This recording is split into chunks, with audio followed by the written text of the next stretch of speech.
Yes, it's 9 o'clock. Yes, I can tell time.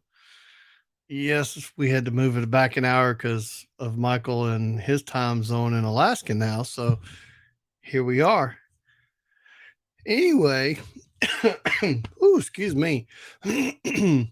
So we're having a little technical difficulty on Michael's side, but I think he's about got it worked out. Um, anyway, so welcome to the All Over Overland show tonight, hosted by Michael Hyden, who I am not. I am much better looking than he is. um, but he will be here in just a minute. So, again, want to say thanks to our sponsors, Chad from Overland Addict.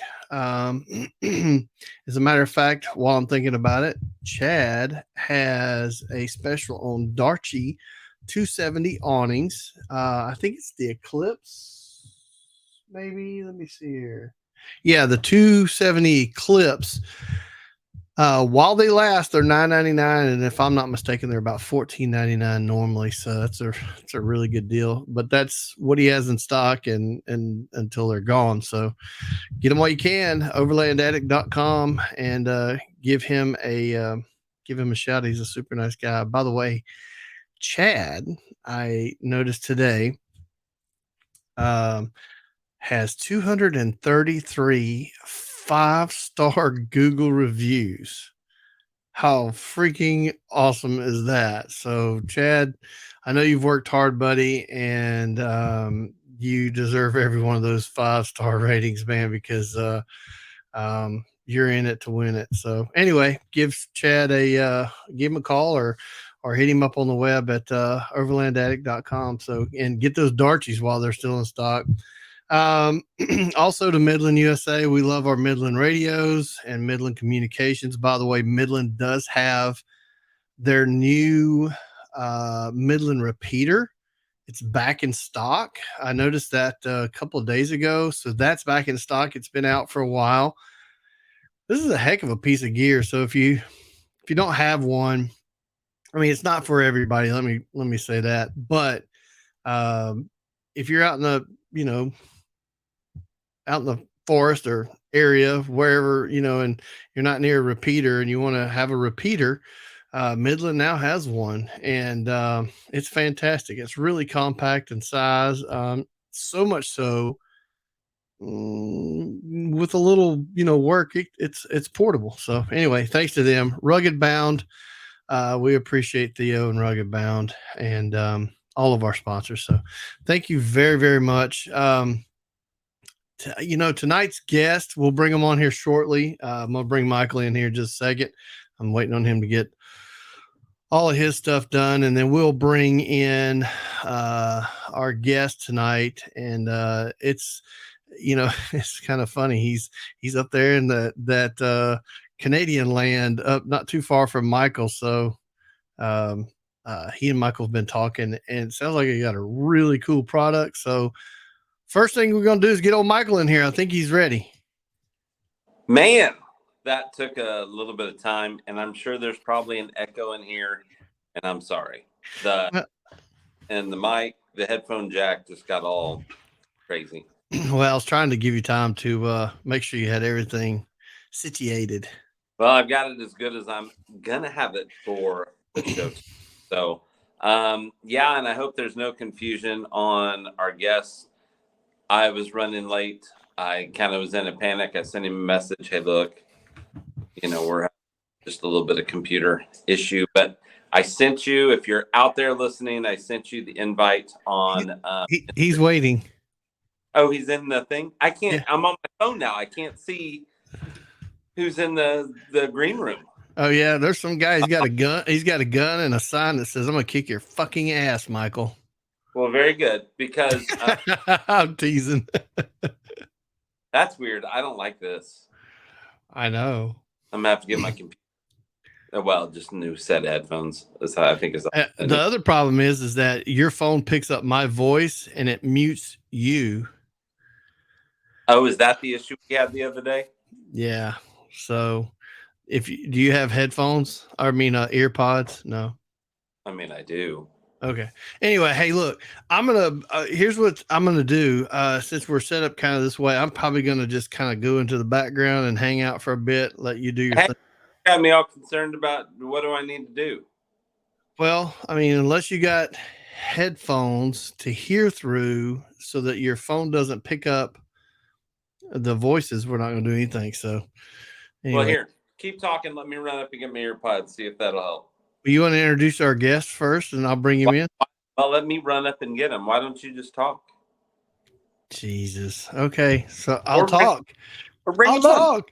I'll talk. I mean, Sorry. the poor guy's gonna sit there and drink himself stupid to death, waiting on you to get your shit together. See what I deal with, folks. This is what I'm talking about.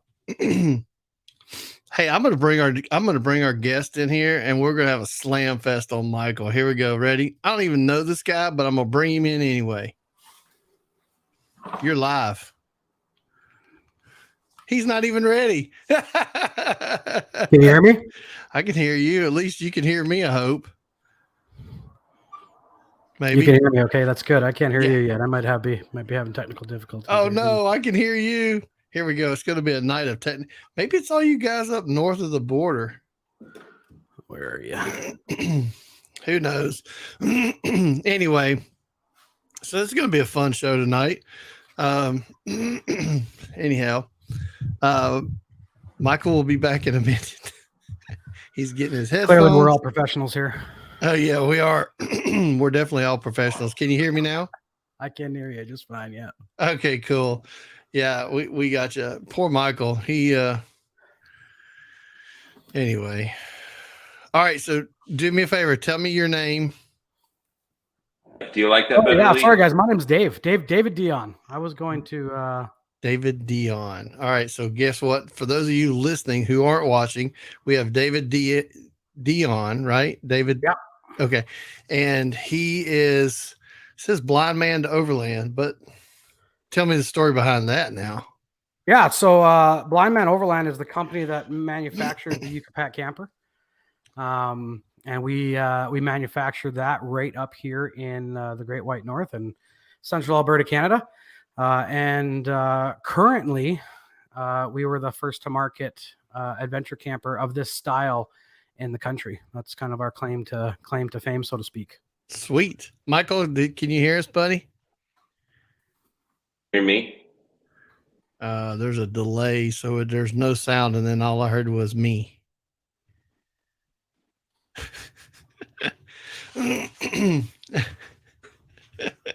Poor guy.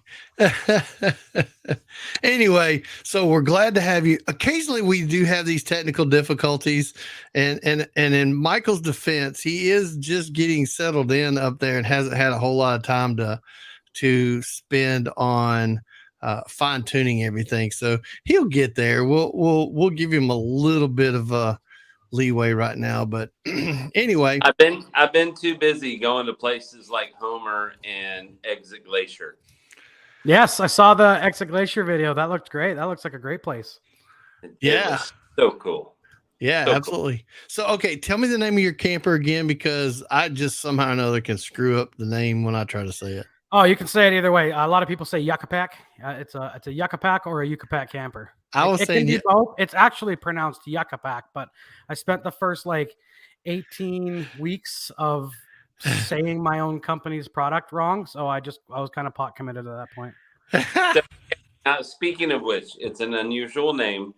So how did you come up with such and by the way, Dave, I'm Michael. It's nice to meet you. Hey, Mike. we've been chatting on Instagram for the last year or so. That's good to finally meet you, man. Right on. So yeah, how did you come up with that name? Okay, Yuccapac. You guys are familiar with the Boy Scouts, eh? Well, yeah. Yeah. I mean, So that backpack, that classic Boy Scout bag with the pouch that flips over and the two pouches on the side, and the other pouch, that's called a Yuccapac. Oh, and okay. Since the camper itself was kind of is basically a backpack. It's a backpack for a pickup truck. We thought that was kind of an appropriate title. Well, now I like it. It was actually my business partner's wife that kind of came up with it, because we had gone through the whole rigmarole, right, of trying to figure out what we were going to call this thing. And ultimately we settled on, we were going through like, European names and things that sounded adventure-y, I guess, so to speak. And we really couldn't find anything. So eventually we did find one, and it was the Yuccapac, and it was a style of backpack. And yeah, my business partner's wife kind of threw it out there, and I really like the old flip packs. I don't know if you guys are familiar with a flip pack. It's like a fiberglass camper. They have a cult following. They're amazing. They were only made for a limited time, unfortunately. But they're great. And I thought Flip Pack, that's kind of a cool name too. Yuccapac. And yeah, we kind of got sold on it. I like that. And you've got a background before the camper. You were building trailers, correct? Yeah, I was manufacturing the Mission Overland trailer out of the same town here. The original founder of Off-Grid Trailers, Mark Badgerow, had taken some time off after he left that company and traveled quite a bit, and ended up coming back after that season of traveling, and after some time got back into the trailer game. I happened to have gone to I went through a layoff, and instead of staying in the same industry, I kind of tried to merge the two things I've always been consistently super passionate about, and that's outdoors, hiking, backpacking, all of it. And cars, automobilia. I've been a car hound for as long as I can remember. The first car I built when I was 12, and it was a 1979 Datsun 280ZX.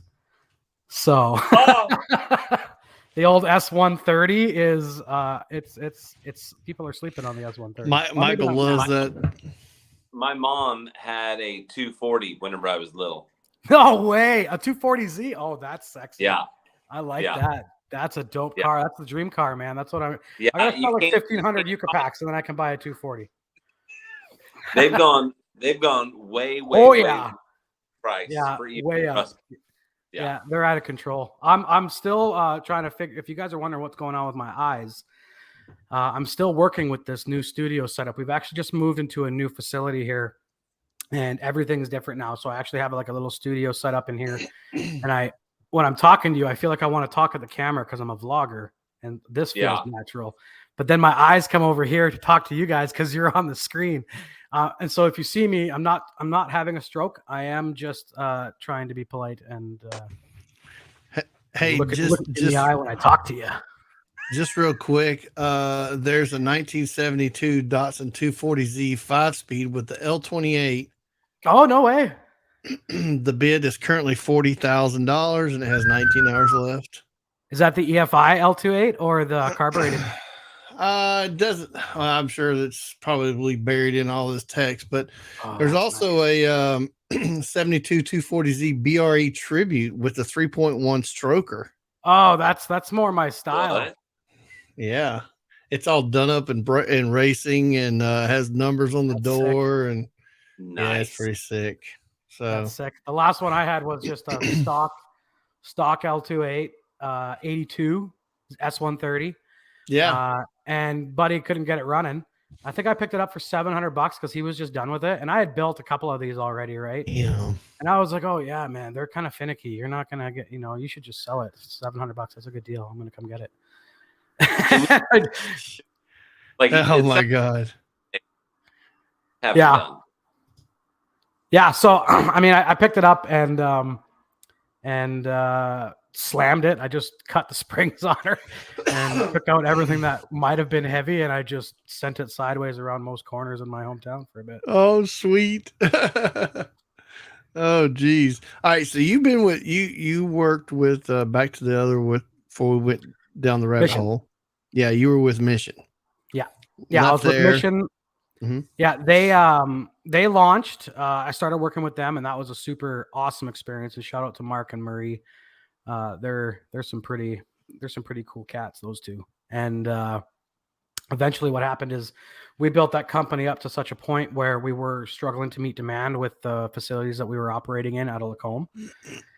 And Mark was looking for a manufacturer in the space that would allow him to scale up at a reasonable pace, as well as maintaining some of the consistent changes and innovations that you try to make when you're building a high-end product like that.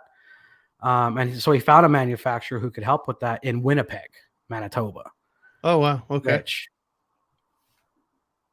it's a very quaint and nice place, I'm sure, but was not my experience while I was there.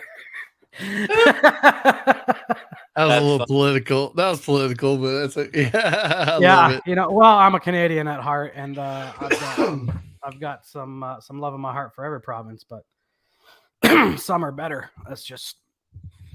Or Well, some are yeah. I mean, we have that here too. There's some states, man, they suck. Oklahoma's Yeah, one of so them. I think in the States, what do you guys call them? Are you guys in the States down there? You're in the States, right?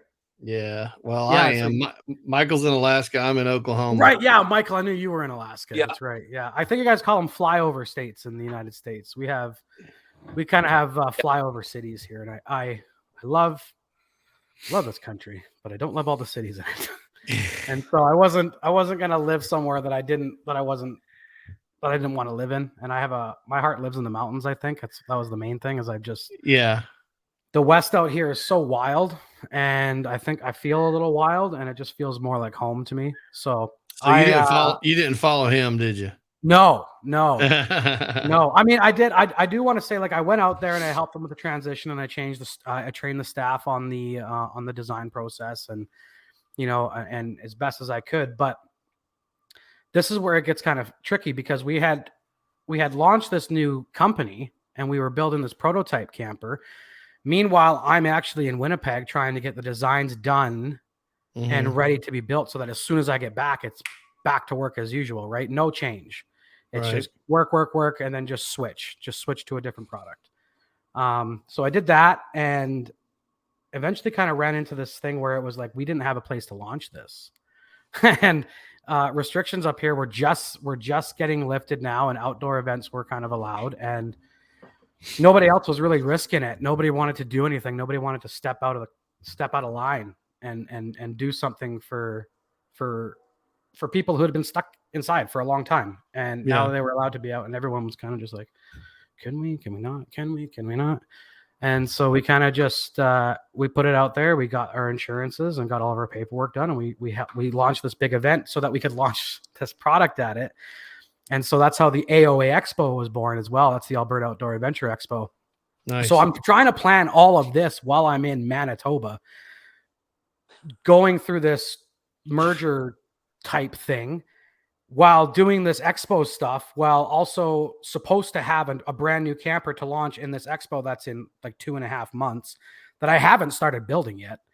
And I only have just finished the design for. So I still have all this to do. Long story short, we did make it. We built the prototype.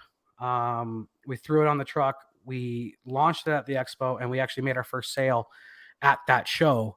Wow. And ever since then, we've kind of just been riding this consistent roller coaster of insanity. And that's awesome. It's been really fun. Yeah, it's been really fun.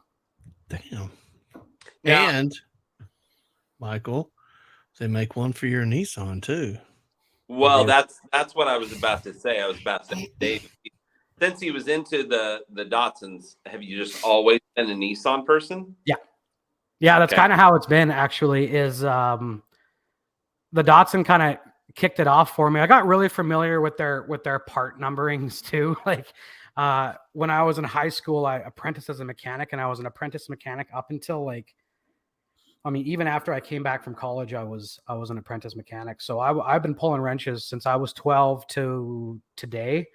And so I had worked for Ford, I had worked for Mazda, and so when I was ordering my own parts, I kind of knew what to expect. You know what I mean? And I knew some things that were cross compatible between the models, and it made it easy to stick with Nissan. And to be fair, let's just call a spade here. Pound for pound, this is gonna get me in trouble. Pound for pound, dollar for dollar, the Nissan Frontier is more truck than almost anything out there. With the exception to almost anything out there, it was economically priced. It's high horsepower for what it is, high torque for what it is. And the gizmos, Nissan has consistently put out these trend-setting things like descent control and these unique capabilities out of their product. And I just like I am a Nissan guy. I like it. I like the Datsun. It's a good Well, and product. a lot of gas mileage out of the newer ones. I'd like to see that. Yeah, I haven't heard from anybody that has one yet if it's been that much better. Lee- I can't imagine it's that much better. It's a high-powered V6 truck. You know, Lee, what are you getting in gas mileage? About 22, 23. If I stay out of it, I can push 23 and a half. that's miles per gallon. Yeah. Yeah. Man, I'm not going to even try to do that conversion in my brain. Yeah. I have the 23 Frontier. Oh, you do? Oh, that's sweet. Yeah. Yeah. You should buy a Yuccapac. Well, I have an LU cab already. Cool. Sorry, that's a but- totally Sorry. fair.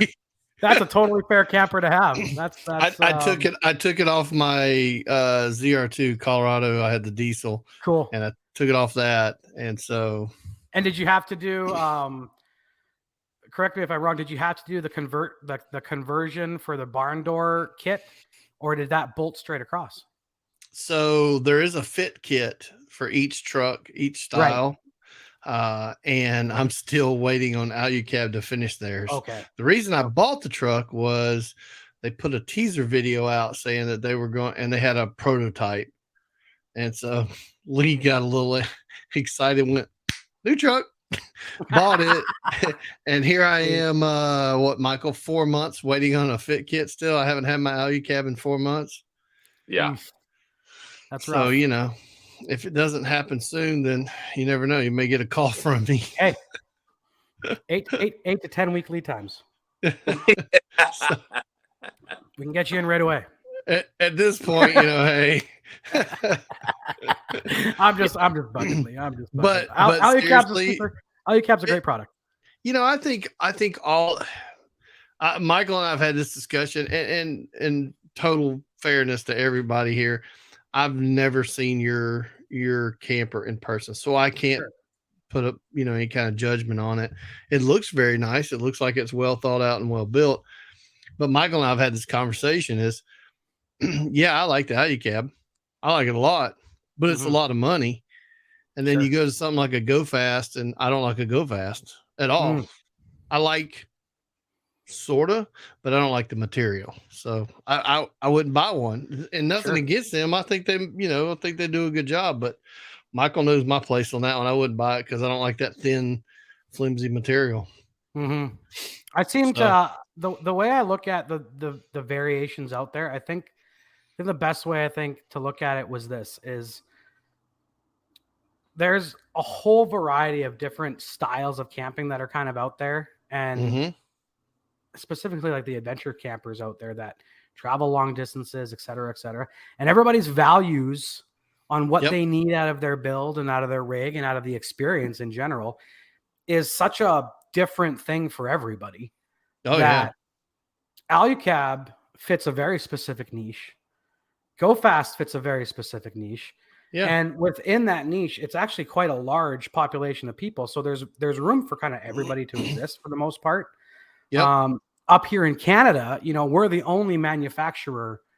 I don't know if we are anymore. It's hard to say because things are changing. Things are just super fluid as like on the daily. Oh, I bet. When it comes to this market in general, companies are alive, then they're not, then there's a new one, then there's not. So it's hard to know who's playing in the game right now, but we were the first to actually launch a product to the market in Canada that's 100% made here, which means like we order the material that we order, I'm sure probably comes from China, but it's formed here, it's welded here, it's coated here, it's assembled here, it's designed here. Everywhere that it could possibly be made in Canada, it's made here, which is kind of weird because Canada isn't known for its manufacturing. And Lee, you were saying that like these things are expensive, and they are expensive, and the margin in which you can operate as a business, depending on the cost of manufacturing and where you're building these things, plays a large role in that price as well, right? If you want things made in America, you got to pay made in America prices. Yep. and they're not made in China prices. And you kind of sort of have to be okay with that because you're getting quality over quantity. Well, I wanna say something if you guys can hear me about the expense. So I started looking into it, and for the price of a good rack Hmm. and a wedge style tent, you're already at 5 to 6 grand already. Yeah.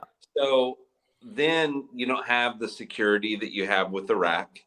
And if you were to go to a camper, like a camper shell, and then put a wedge style tent, you're looking at probably like 3 grand for the camper alone. Yeah. And that, I don't even know if that's one weighted enough to put the weight on of the rooftop tent. So I don't know. I don't know where they start whenever they have the weight restrictions on them. But then the rooftop tent, you're looking at easy 8 grand Oh yeah. right there, and you're Oh, not yeah. even getting what you want. Yeah. Yeah. Well, and that's what it is. When a lot of our customers up here, for one, that's how they start their shopping journey. It's they see these rooftop tents floating around, and they're like, "Ooh, man, I really want one of those. That would look really good on a canopy." So then they start looking for a canopy, and up here, the price of even just a truck canopy, let alone a rack, like if you actually want to close that space in, you look at a brand new Lear canopy, that's 6 grand. And that's affordably 6 grand. And then you've got the $6,000 to $8,000 rooftop tent on top of that. You're already at the same price, and you haven't gotten any of the storage yet. You haven't gotten. And you can't stand up to get dressed. Yeah, you can't stand up to get dressed, and you can do that for cheaper, because after you've gotten your rooftop tent and then you got to get the drawer system. And then you got to fill that drawer system with packable contents and little diffie bags.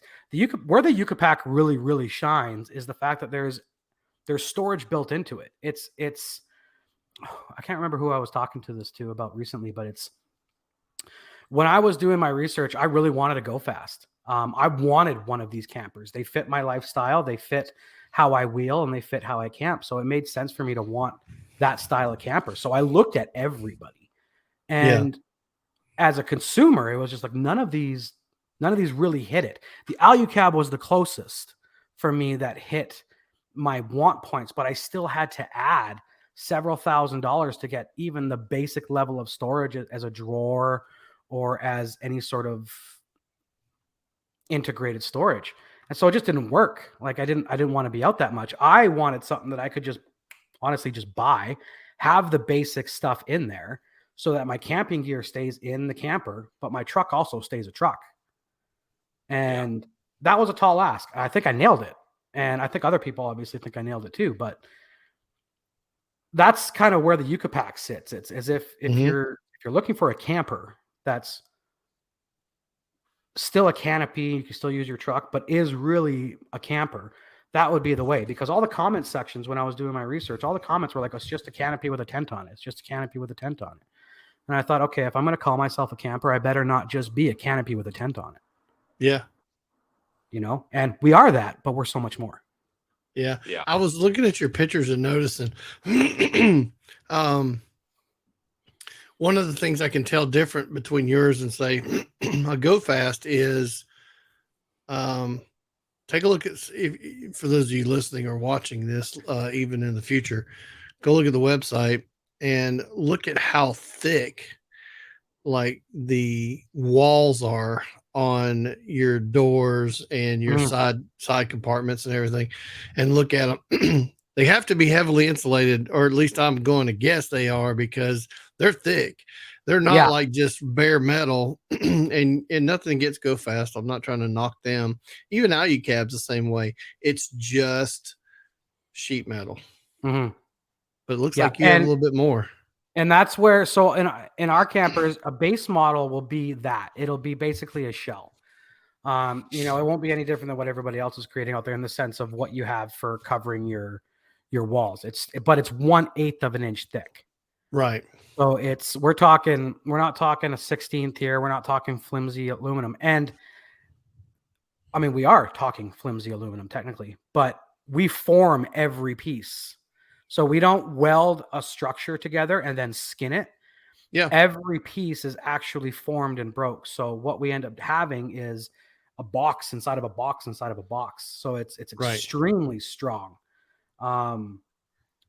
And because of that, we don't have an internal frame. So we've got lots of places to run wiring. You've got an infinite amount of places to add moly panels to, and the camper comes with moly panels. If Yeah. you want to add an insulation kit, you can go with the insulation kit, and it gets you, I mean, we haven't actually done an R rating system on it yet, but I mean, we're talking an inch of insulation on your walls, up to an inch and a half in some places. I don't know any other camper in this space that can offer that kind of R value. Well, I'm looking at your website. So which one? Which one's Michael? I may need an insulated camper this winter. I plan on going out when the snow hits. Oh yeah, you are in Alaska. You might need a full seasoner, bud. And it's a shorter drive for you to come here than anywhere else. Mm-hmm. You're on my radar. Hey man. Well, I'm looking at your website, and there's a black Toyota that you guys put the camper on, and inside it's got this gray material that looks very nice, finished out. Did you do that? That's our insulation kit. Yeah. So my business partner, looks Tyler, amazing. Thank you. Yeah, we do some really nice work. The insulation kit is really an entire. I think of it as wallpaper for the inside of a camper. It gives it a wall, like a nice soft touch surface, and kind of takes the industriousness out of the camper. Like it's not as industrial when you have the insulation kit. So the insulation kit doesn't just offer you insulation; it offers that. And if you're the type of person that's going to live in that hab space, and you're trying to create a habitat space, the insulation kit's for you. If you're more of a garage, a mountain biker, a backpacker, a rock climber, and you're looking for something to steer your to keep your gear in, the insulation kit might not be what's going to serve you best. And there's two different theories on that altogether, right? Depending on how you're going to use your camper. Again, going back to the earlier conversation where someone who doesn't need all that comfort might do well with a go fast style camper.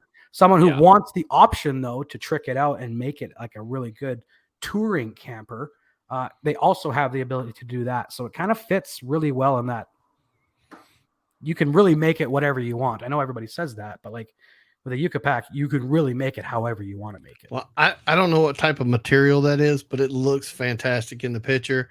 It looks very aesthetically pleasing. It doesn't look too bougie, as they like to say. But it looks very, I guess, useful. And you got the moly panels with it, so that looks really good. And that's standard. Like the moly panels come standard. You get a light inside and in the top. That's all standard. Yeah, it looks really neat. Michael, you got to look at I don't know. You probably have already seen the picture, but I've watched videos. I've seen the pictures. I've cruised all. I've stalked it. Now, what I don't remember, if one of them did have it, do you have plans or do you have a place picked out for like a propane heater, like the marine propane heater or a diesel heater? Yes. So the Yuccapac kind of lets you go multiple ways, sort of depending on what you have for a carrying truck. Anything with a short box, so that's like the 5-foot box, you actually have, because our doors are relatively large, you have little wall space available to you, especially if you go with an insulation kit, because that cabinet takes up the first 12 inches of the camper on the front end. Okay. So that doesn't give you any wall space there. On the outside, it does. It lets you hang a propane bottle tank and anything else you want on that side. But as far as running that stuff inside, you can choose to run it through the cabinet. You can install a diesel heater and duct it wherever you want. You could even duct it into the top if you want. That's something that we're going to look at this fall as winter starts coming down for us. And I do camp year round. I camp as low as minus 35. So if you guys are ever looking for tips on how to camp cold, I got you. But as far as like a propane heater or like a Propex or even a Buddy or an Amazon diesel or something, even like a Webasto, you can wire all of these into your camper cabinet. So the way when you get your camper, your cabinet's completely empty unless you go with like a power management system. So you'll have some wiring in there already. But you can install a diesel heater, everything into that cabinet if you desire. It'll take away storage, but you can do that. The other way is to build a platform system. Like we have a fart system in our unit, and that kind of gives us the ability to run a diesel heater and duct it into the space. But really, in my experience, the best way to run any sort of heater in a camper is you're going to want that heat overnight, and you're going to want it while you're sleeping. And there's a lot of people that try to heat up the airspace around them, and that requires a ton of energy, especially to do it for a consistent amount of time. What I found is that if you just take your diesel heater or your buddy heater, any kind of heater, keep it in the habitat space with your bed panels closed, that heat will actually radiate up through the bed into your body and keep your body warm. Your nose might get cold, but it'll keep your body warm, which means like your -5 sleeping bag is now an insulated barrier, and you're basically having a heated mattress without having to consume any electricity. That's the move. Anybody that has any sort of camper, I'm telling you right now from experience, that's the move. Gotcha. I dig it. Yeah. Yeah, I think it would work with almost anything, because I know GoFast has like the honeycomb board for their bed panels, and Snap Outfitters has the raised top. The Alucab also has the raised top, right? Like the bed actually pivots up on a gas strut, I think. Yep. Yeah, it does. Yeah. Yeah. And then I know Super Pacific also runs the panel system. We run a panel system as well, except our mattresses are fully enclosed. So you get like 2 bed panels. Okay. And the bed panels are actually made out of Baltic birch. So they're actually made out of wood, and then there's holes drilled into them to make them lighter and to allow them to breathe. And then they're cut at an angle. So you get a thick panel and a skinny panel. And the idea there is that within any sort of partner or couple, you're going to have a short person and a tall person generally. And if you're not using a ladder to get down, sometimes it can be a little cumbersome getting up and down if you're getting up and down from inside the tent, because you have to wake up the partner, and the partner has to move, and then you have to go pee, and then you have to come back up. If you don't have a ladder, if you have a ladder, that solves a lot of problems. But this way, you can arrange your bed in such a way that you can lift the skinny panel and the tall. If you're the short person and you have to wake up the tall person to go to the bathroom, you can lift up that panel without having to move the tall person, because they have a longer panel on the one side and you're on the shorter side. That's the concept. Our customers, it's literally split 50-50 down the center. Some people use their camper space as a habitat space, and other people use it as a garage or a gear locker. Gotcha. I like the window in the back too, by the way. Say that again. I like the window in the back. Back. Yeah. I like that. The Alucab doesn't have it. I don't think the GoFast has that either. They have one on the side, maybe. Yeah, I know Super Pacific for sure does have the window in the back. Yeah. But I kind of like that. I don't think the GoFast does. No. Yeah. Michael, you have your hand raised. So I have a question. Can you hear me? If you can hear me, I'll proceed with my question. Yeah, go nuts, man. Okay, good. Okay, so Lee and I have been wondering, and you probably have said this 100,000 times, where does Blind Man come from? The name. Yeah. Oh, I'm so glad you asked, because that's a good question. It's really simple. I was born and raised in the Blind Man River Valley, and that's where I'm from. I live here. I'm literally in the Blind Man Industrial Park right now, and I'm drinking Blind Man Brewery beer. And you're talking to David, the owner of Blind Man Overland. Yeah. Yeah. I love it. That's awesome. We didn't know if, like, once you were blind and now you see, like, we didn't know. A lot of people think it's the glasses, and it's not. No, I'm not blind. It's not quoting scripture. I would have chosen a much cooler scripture to use. Yeah, no, it's just where I fish. And here's another thing. I love your videos, man. Oh, thanks, man. You tell a great story. The cinematography is really good. How long have you been doing? Because I'm just now getting into the last, several months. How long have you been doing the videos? And also, what kind of got you started in wanting to go out and create content? Oh, Good question.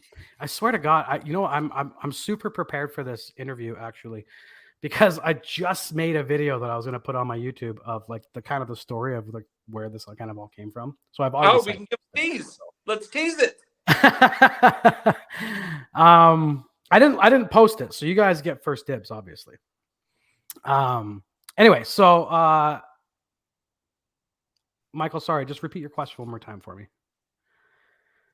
It was two things. How long have you been doing the videos? Right. And what and got why? you motivated to create them?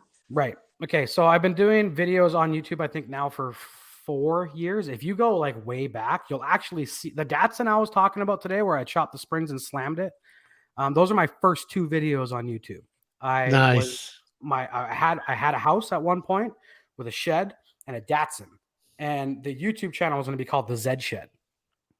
And I was just going to rebuild old Zed cars because that's what I had been doing this whole time without YouTube, and other cars, hot rods and whatnot. I'm a serial hot rodder, I guess, at heart. And that was going to be the whole plan. So if you go back, it's all YouTube. The first 2 are Datsun videos. And then I was driving a Nissan Micra, and I decided that my car wasn't getting me into where I usually go camping. So I needed a truck again. I had a company truck for years, so I didn't have to worry about it, right? And since leaving that and starting my own thing, I had to give the company truck back. So I was taking my car out. I needed a new truck. Obviously, I had a Nissan Micra. Before that, I had a Nissan Titan. And I might have owned almost every Nissan, actually, iteration I've made. And I bought a Frontier. It took a while to find it, and I thought, well, this would be kind of cool to post like YouTube videos of my camp spots and kind of, go through that. When I was really young, in my like 23, I would say, I had a company called Twisted Image Productions. So I've always been interested in cinematography and film. Nice. The original company was designed to help promote local musicians doing street style documentaries and then posting them up on YouTube back before this YouTube thing really blew up. And that company ended up, I mean, I was young and stupid and probably on drugs, so it failed. And I think hold on. I think we might be related. We might. It's possible. It's possible. I mean, yeah. I don't know if my mom and dad were that promiscuous, but we all lie. We all lie. Oh man. Anyway, so yeah, I started throwing these videos up on YouTube, and it was always a nice creative outlet for me. It was something else for me to do out there, like if the fishing was bad, or I had a bad hike or a bad climb. I thought that it would be this thing where I could just go back and be like, well, that sucked, and make this kind of creative, turn it around, right? Have another reason to be out there. And then I think like 12 people started watching, and I thought, frick, that's a lot of people to just want to watch some retard on the internet. Can I say it? I probably can't say that. That's it. I'm canceled. That's it. It's nice knowing you guys. I really appreciated my time here as a content creator. And shit, dude, you should hear some of the things that go on this thing. Go back and listen to some of our old episodes. I use the word. It's not tomorrow I'm worried about. It's 37 years from now when I'm retired and relying on the government to pay my bills. Well, I mean, as long as you ain't got that idiot Trudeau running your country like we have our idiot. I don't know who elected that guy in, but I don't think it was Canada. I think he probably sucked his way in somehow or another. But anyway, something happened, man. He is an untrustworthy individual. Anyway. So I've been you were surprised. You were surprised.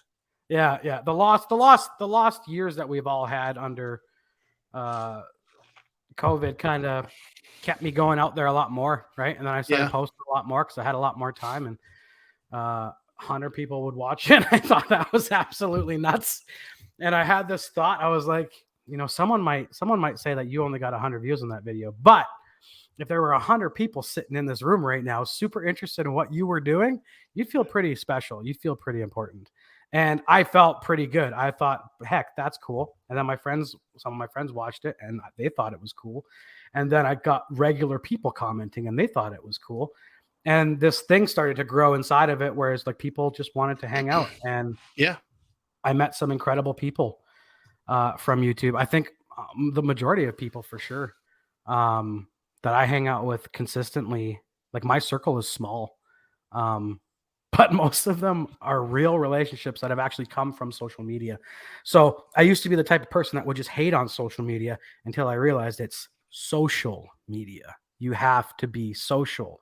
If you're just getting your clicks and your hate grind going on, just, what am I going to be pissed off about today?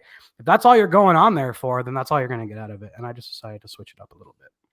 Well, you got some cool So content. that's why I started making videos, and that's how long I've been doing it. Man, I just ramble. Sorry, guys. No, we love it.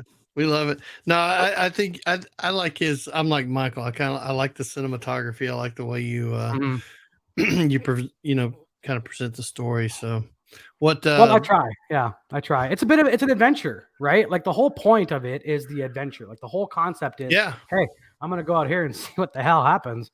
And if we get fucked, then we get fucked. Like, well, dipshit over here, he moves to Alaska, and now all he does is post shit every day of somewhere he's doing something, going somewhere. And I'm like, every week you see him, his beard's gonna be a little bit longer and a little bit longer, and then eventually there'll just be small pine cones sticking out of it, and he'll be coming to you live from some stump of a tree.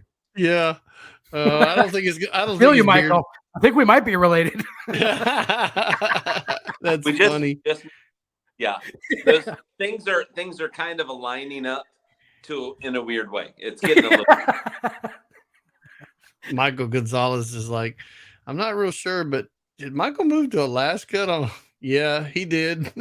and he's posting about it every day because he's a jerk. But anyway, no. So are you an iPhone guy that just holds your iPhone and does your videos, or do you use for so long? Yeah, actually, like, man, I don't got time for this shit. I'm not gonna lie. I'm busy, man. Like, I'm busy, and I want to tell a story. And I've had the expensive cameras. I've had them. I had a production company. I have all the gear. I had it for a long time. I ended up selling it, but I did have it for a long time. And I just find it so, like, I'm not in it. How do you explain this? I really want to create a high quality video. That's why I only post adventure videos. It's one of the things I actually struggle with as a content creator. I don't think there's any value in gear review videos, although that's what everybody seems to want to watch. So if it's going to be a gear review video, there's got to be something in it. So because of that reason, I don't post as often, right? Sometimes I'll go 30 days without posting a video, and I don't like doing that. I don't. But it's not my primary focus, right? Like, it's not my, so I'm not a YouTuber for the sake of being a YouTuber. I'm not trying to monetize my channel to make money from ads. I'm trying you're making money. You're making money selling campers. That's right. So I'm using YouTube as a marketing tool now. Yeah. Because it makes sense to make that transition after you start a business. Yeah, but I get it. Now that's the primary focus of the channel, it makes me feel a little sad because it means the creative aspect it makes it feel like the creative aspect is a little less. I don't think it is a little less. I'm still doing the same thing and I'm still getting the same reward. I think that's just a problem in my thinking. I think the iPhone makes it more about the adventure. Mm-hmm. And then when you start having too much gear, then it's a process. Well, and you actually you end up changing the dynamic of the video, right? Because something crazy is happening and you're the guy that's like, hold up, wait, everybody stop. Yeah. I need to get my camera. I need to set my lens. I don't want to change it's not spontaneous. It's not. Yeah. It's not authentic. It's you're not getting your 3 lights out. Some stands up. Yep. You don't have time for that. No, I don't. I don't have time for it. There are times where I will go out and like, I want specific shots. Like I want to get this shot or I want this kind of shot. Or when I had my drone, before my truck got broken into. That's why I don't like Winnipeg, by the way. In case anybody's wondering, like, what the hell is this guy's deal with? Why do you not like Manitoba? I have been to Winnipeg once in my life, and the very first night I was there, I had almost everything I own stolen from me. So zip it. I just, yeah, I don't know. I like being able to just grab the authentic thing that's happening. And I just happen to always have my phone with me. It's really quick to turn on the camera, and it's really easy to do. So the majority of my majority of my videos are done using my phone. Some are made with a drone. Some have my SLR. Like I have an SLR now. I've recently started using GoPro a little bit more because I'm using my phone for a lot more like navigation and stuff like that. So yeah, phone. If you have a YouTube channel and you're like, man, I don't have a camera, I don't have fans, you don't need it. I've been doing this for 4 years and I mostly use my phone. The takeaway is don't go to Winnipeg and leave your trucks where you can get jacked. Right, that and use your phone. I can honestly say, well, I haven't been to Winnipeg, but I've been to a lot of other parts of Canada. Toronto has some of the best strip clubs I've ever seen in my life. Oh, you got to go to Montreal. Oh, you got to go better in Montreal. Oh, yeah. Everything's better in Montreal. Oh my gosh. Montreal is Canada's culture. Oh man, I'm doing the cancel thing like all the time. Oh, this listen, like French Canadian. I'm biased. Bias warning. I'm French Canadian. It's just it's classy. It's cool. It's great. I mean, you can have naked breakfasts too if you want them. Dude, I'm telling you, that was one of the most epic trips. Now you got me questioning. I need to go back and look. Was it Toronto or Montreal? Hey, Montreal's beautiful, man. The food. They're not too far from each other, right? Let's see. God, no, they might only be 2 hours away. Yeah, maybe it was. All I remember is we flew in. We met some international truck guys that build trucks in Canada, and we had a surprise. Oh, I don't doubt it, man. Whew. Canadian hospitality at its finest. I'm telling you, there ain't nothing like it. That was pretty fun. I bet it was. I ain't gonna lie. I bet it was. But, it's good. I'm glad we're being represented appropriately. The Canadians are kind, but listen, we know how to get down. Come on, I think out of all the times I've been to Canada, I've never had a bad time, huh? No. And we'll make sure that stays. Don't worry. That'll be consistent. But that was long before that jackass you have in office right now too. So he's not one of ours. He belongs to he came in somewhere and we're not too sure. But Cuba seems to be sending us a lot of text messages lately. So maybe that's all right. We got no room to talk about this thing we got in the office. So anyway, listen, we're all a little up a creek without a certain paddle right now. Yeah. I think anybody that's paying attention to anything that's going on is like, yo, when are we in a movie? Like this is the Truman Show. This is a bad dream. Can somebody pinch me and wake me up because I feel like I'm in a bad dream? This ain't happening. Yeah. And then Michael take. It's crazy because it's not just here. It's like all over. It's everywhere. Yeah, it's everywhere. Yeah. Everyone was like, "Hey, man, there's no such thing as this big cabal. There's no great power. That's okay." And then Michael takes off and goes to Alaska. He's going to turn out to be a prepper. He's probably going to end up somewhere on a mountainside somewhere with that big long beard and the pine cone thing. Does anybody turn out to be a prepper, or do they just keep it quiet in their cupboard and then one day they move to Alaska? The real prepper, you'd never know because they're not going to tell you. It's true because you're not going to tell them. Nope. Yeah, you're not going to tell, and nor should you. Like, I got a kick out of YouTube preppers. I'm not too sure that makes any sense. Come get my stuff. I'm here with all the stuff. Come get it.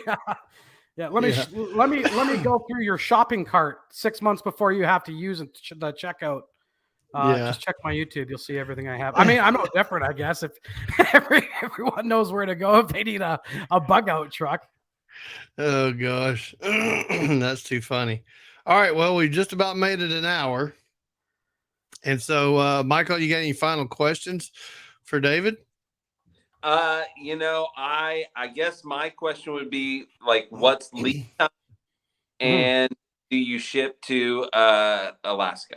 Sure, let's rapid fire this. Do I ship to Alaska? Not yet. I'll throw it on a trailer and I'll do it in your driveway, though. Don't worry about it. I got you. Lead times right now are 8 to 10 weeks. The Yuccapac camper is also available in America right now through 10X Campers and Gear. That's in Colorado. If you are in any of the surrounding states around Colorado, that's also going to be your point of reference. So any of the border states to Colorado, 10X Campers and Gear is going to be where you want to go if you want to get in more information. Otherwise, you can reach out to us at blindmanoverland.com. I think Chad needs to carry these. What do you think, Michael? Totally. Chad's he's in Missouri. Chad in Missouri definitely needs to carry these. I was just saying that before this podcast started. I said,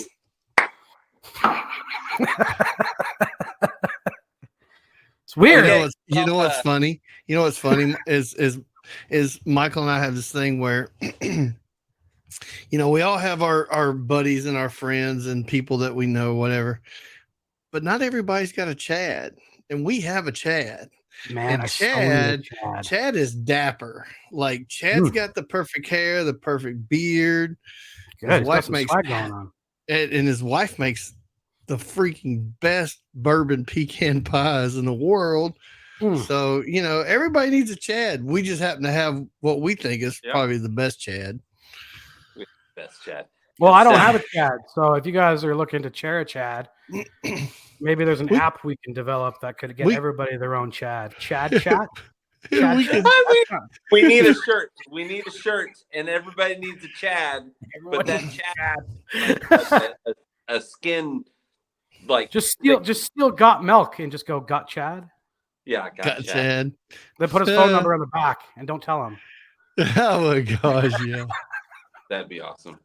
Chad, he's probably listening. So Chad, if you're listening to this, and he's at Overland Attic, but just for reference, you need to get a hold of David because I think you should carry these.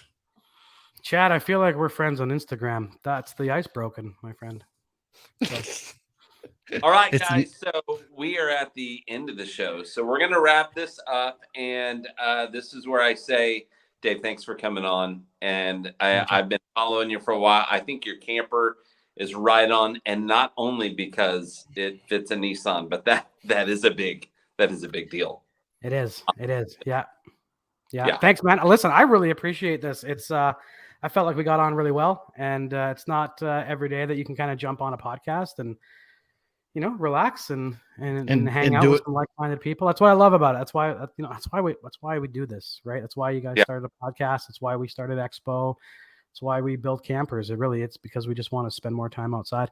My whole thing here, guys, I don't know if you Michael might know because he watches some of my videos, but the whole thing here, anybody that's watching this, if you're trying to get something out of this, there's something that I say at the end of every video, and it's live free and be wild. Whatever that might look like for you, just be a little wild, be crazy, take risks, do something nuts. And by all means and by all measures, live free. Right on. We kind of do the same thing here, and we're going to end the show. And the way we end the show is, everybody out there, go all over.